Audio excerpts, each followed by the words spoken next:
आपका स्वागत है जीएस विज़न में। यदि आपने मेरे चैनल को सब्सक्राइब नहीं किया है तो पहले सब्सक्राइब ज़रूर करें और बेल बटन को दबाना ना भूलें।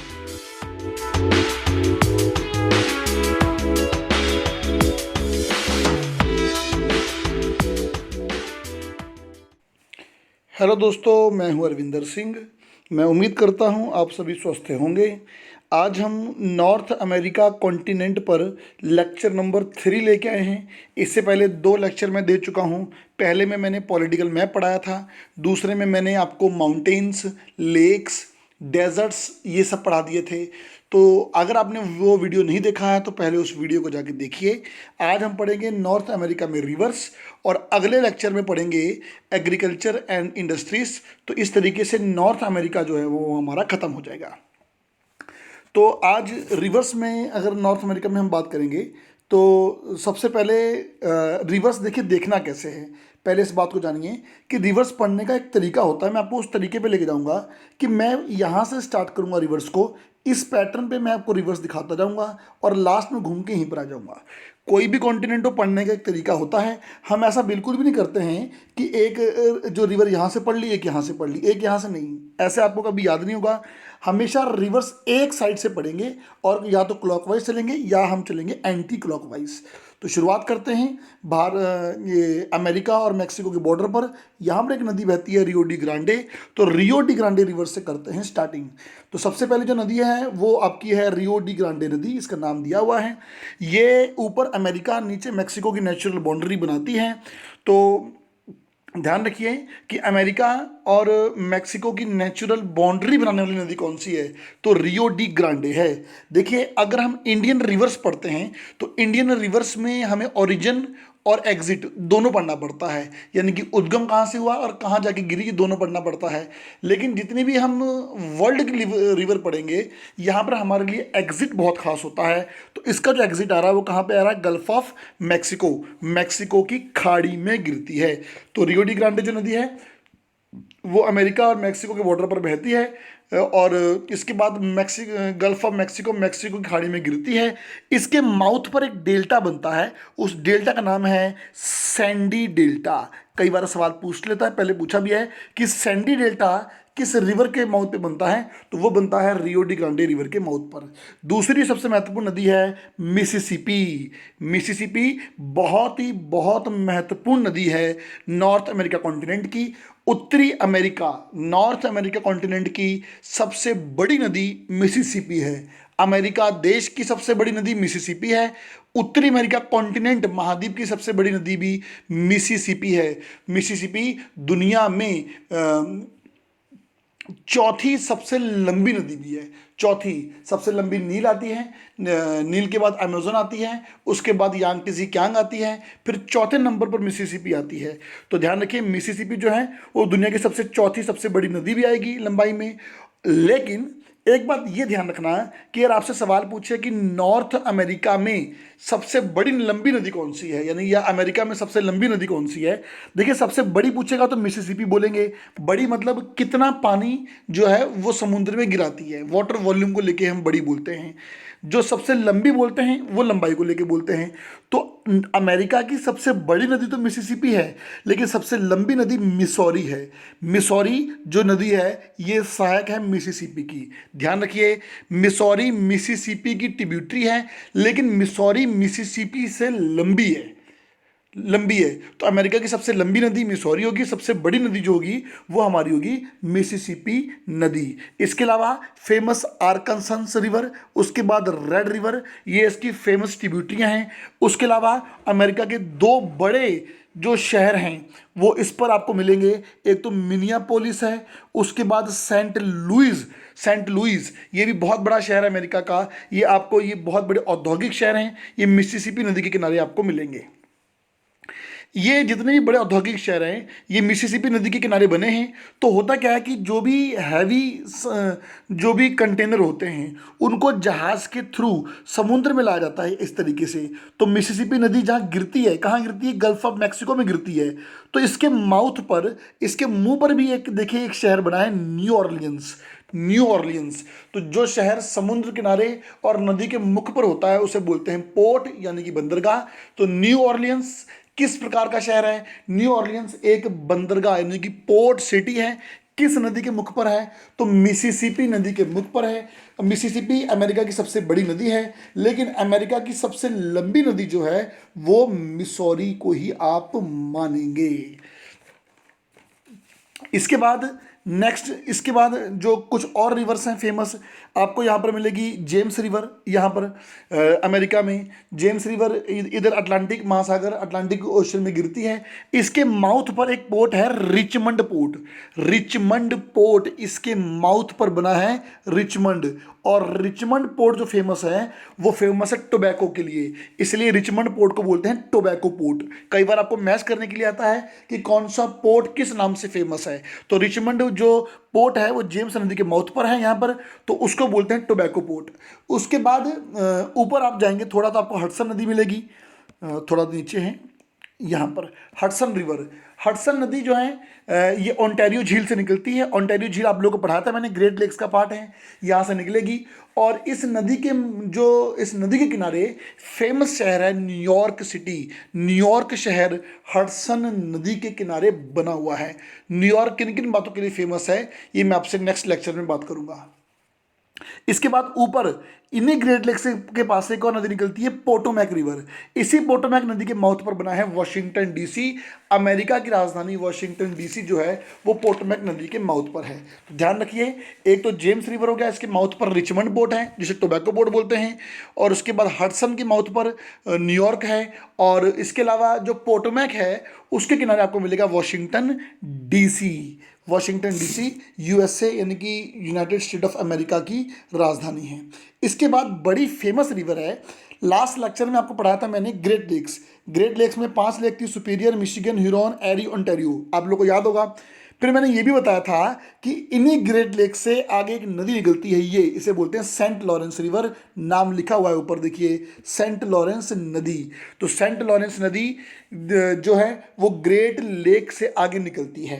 पहली बात तो ये हो गई। और दूसरी बात, सेंट लॉरेंस नदी जो है वो दुनिया की दूसरी सबसे व्यस्त नदी है। Second busy river of the world, दूसरी सबसे व्यस्त नदी है राइन। राइन कहाँ पर है? जर्मनी। उस क्षेत्र में कोयला बहुत मिलता है इसलिए उसको कोल रिवर बोलते हैं। तो मतलब उस रिवर का जो यूज होता है वो कोल ट्रांसपोर्टेशन के लिए होता है। इसके बाद जितने भी फेमस शहर मैंने आपको दिखाए थे अमेरिका कनाडा के, वो सारे ग्रेट लेक्स में दिखाए थे मैंने आपको। फिर ग्रेट लेक्स से आगे आपको अटलांटिक ओशन पहुंचना है तो आप सेंट लॉरेंस नदी को पकड़िए। दुनिया की दूसरी सबसे व्यस्त नदी है और साथ ही झीलों से निर्मित दुनिया का सबसे बिजी मार्ग है सेंट लॉरेंस रिवर। ये दुनिया का सबसे बिजी रिवर होता, लेकिन ये थोड़ा एल्टीट्यूड में यानी कि अक्षांश में ऊपर पड़ता है, जिस कारण यहाँ लगभग 7 से 8 महीने बर्फ़ होती है। बर्फ़ के कारण जमी रहती है, तो यहाँ पर ट्रांसपोर्टेशन नहीं हो पाता। ट्रांसपोर्टेशन जो है वो 4 से 5 महीने ही हो पाता है। इसके अलावा मतलब कुल मिला के कहने की बात यह है कि ये ट्रांसपोर्टेशन के लिए फेमस है। सेकंड बिजी रिवर है। अगर बर्फ़ जमने की बात ना होती तो दुनिया की सबसे busy river Saint Lawrence river ही होती। इसके किनारे आपको फेमस शहर मिलेंगे, एक तो किंगस्टन हो गया कनाडा का, दूसरा मॉन्ट्रियल। मॉन्ट्रियल के बारे में मैंने आपको लास्ट टाइम बताया था कि मॉन्ट्रियल दुनिया में सबसे बड़ा कागज उद्योग कारखाना है। मॉन्ट्रियल पेपर इंडस्ट्री के लिए फेमस है। उसके बाद एक और है क्यूबेक। क्यूबेक ध्यान रखिए, कनाडा का सांस्कृतिक केंद्र यानी कि कल्चर सिटी क्यूबेक को कहते हैं। The most important question, Canada का कल्चर सिटी किसे बोलते हैं? क्यूबेक को बोलते हैं। यहाँ पर अधिकांश फ्रांसीसी समुदाय के लोग हैं इसलिए इसे फ्रेंच सिटी भी कहते हैं। आपसे सवाल पूछे कि कनाडा का कौन सा शहर फ्रेंच सिटी के नाम से फेमस है, तो क्यूबेक सिटी फ्रेंच सिटी के नाम से फेमस है। Quebec is located at the bank of Saint Lawrence river. उसके बाद कुछ और अन्य जो फेमस मैं आपको रिवर दिखाता हूँ यहाँ पर। इनमें आपकी आएगी यहाँ पे, आपको याद होगा तो मैंने आपको यहाँ दिखाया था एक खाड़ी थी हडसन की खाड़ी, हडसन बे। आपको याद होगा यहाँ बेफिन बे था, लेब्राडोर सागर था, लेब्राडोर सी, यहाँ पर हडसन बे था। हडसन बे में 2 फेमस नदियाँ गिरती हैं, एक तो नेल्सन है कनाडा की और एक चर्चिल है। नेल्सन और चर्चिल, नेल्सन चर्चिल दोनों कनाडा की फेमस रिवर हैं जो हडसन बे में गिरती हैं। आपसे सवाल पूछ ले कि कहाँ की फेमस है तो यहाँ पर है। एक और रिवर जो छूट गई हमारी वो है मैकेंजी रिवर, यानी कि मैकेंजी नदी।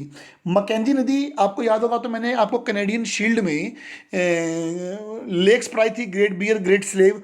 तो जो नीचे ग्रेट स्लेव लेक है यहाँ से एक नदी निकलती है मैकेंजी, ऊपर की ओर जाती है, यहाँ पर है ब्यूफोर्ट सी, ब्यूफोर्ट सी में गिरती है Mackenzie river. Mackenzie river Canada की सबसे लंबी नदी है, ध्यान रखिए, कनाडा की सबसे लंबी नदी मैकेंजी है, अमेरिका की मिसौरी है, पूरे कॉन्टिनेंट की सबसे बड़ी लार्ज रिवर मिसिसिपी है। और एक और बात, मैकेंजी साउथ से नॉर्थ की ओर बहती है, तो साउथ से नॉर्थ की ओर बहने वाली नॉर्थ अमेरिका कॉन्टिनेंट में सबसे बड़ी नदी भी कौन सी आपकी, मैकेंजी। आपको याद होगा तो कल मैंने यहाँ पर आपको एक माउंटेन रेंज भी दिखाई थी, मैकेंजी माउंटेन रेंज। इसके अलावा जो अलास्का वाला पार्ट है आप वहाँ देख सकते हैं, यहाँ पर एक नदी और बहती है, इसका नाम है यूकॉन रिवर। यूकॉन नदी कनाडा से आती है और उसके बाद अलास्का वाले पार्ट में यहाँ पर गई और सीधा जाके चली जाती है बेरिंग सी। ध्यान रखिए, यूकॉन एकमात्र ऐसी नदी है जो अमेरिका कनाडा दोनों में बहती है, कनाडा से आई, अमेरिका गई, आगे चली गई। आपको याद होगा मैंने पढ़ाया था कि अलास्का वाला पार्ट रूस से खरीदा गया है, तेल के अपार भंडार हैं, तेल के अपार भंडार इसी यूकॉन नदी के नीचे हैं, इसलिए ये जो यूकॉन नदी है ये काफ़ी फेमस है। इसके बाद जो आगे कुछ अन्य रिवर हैं कनाडा में यहाँ पर एक नदी और मिलेगी, फ्रेजर रिवर। फ्रेजर नदी कनाडा बड़ी फेमस है। इसके किनारे कनाडा का एक फेमस शहर है वैंकूवर, वैंकूवर इसके किनारे अवस्थित है। आप मेरा वीडियो लेक्चर सुन रहे हैं तो आप लोगों के पास हाइलाइटर और मैप भी होना चाहिए, टिक करते जाएंगे, सारी बातें आप समझते जाएंगे।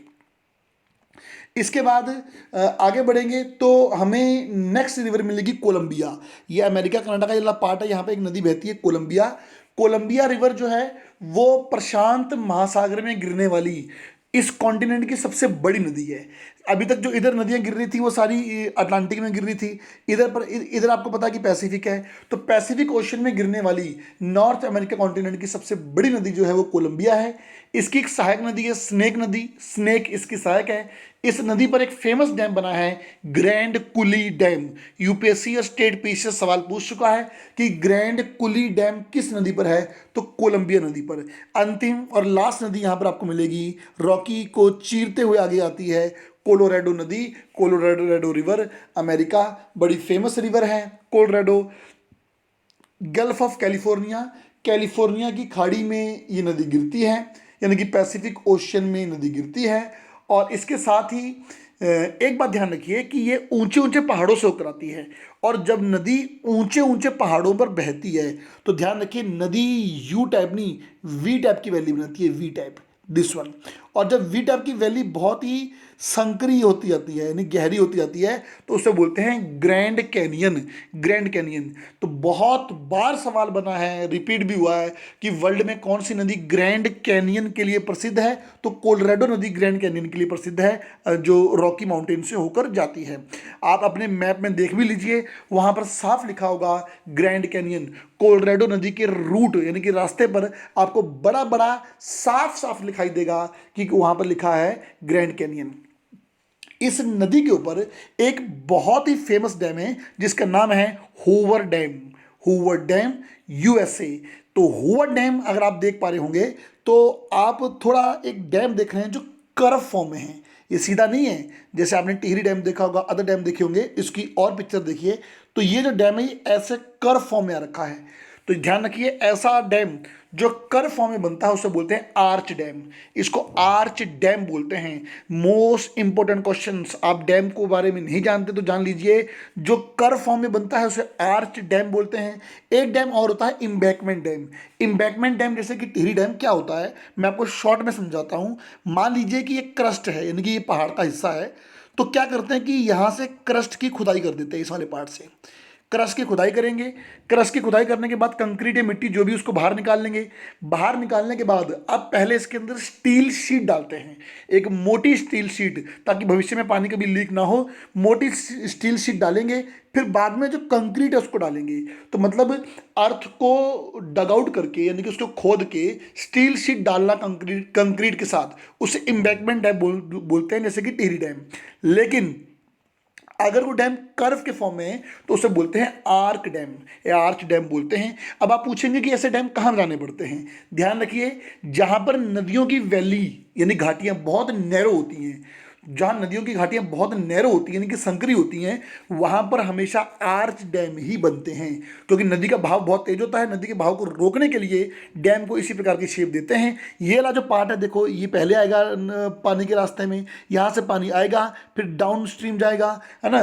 तो ध्यान रखिए कि जहाँ वैली नैरो होगी वहाँ पर हमेशा आर्च डैम ही बनेगा।